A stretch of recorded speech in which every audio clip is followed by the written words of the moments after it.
water is life, and it's precious thing. It's the most precious thing in the entire world. We should and we must preserve water.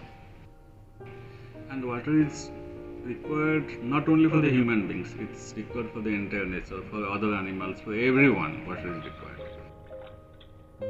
It's essentially required. So in our campus at IIMC Dhenkanal, we have developed a system for water conservation.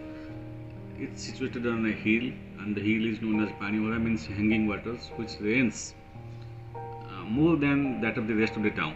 So we have a system for preservation of water. We are teaching these things to our students also. They are also involved in the entire process, so that the thing can be inculcated to the next generation. If they know it, they can try it in the future.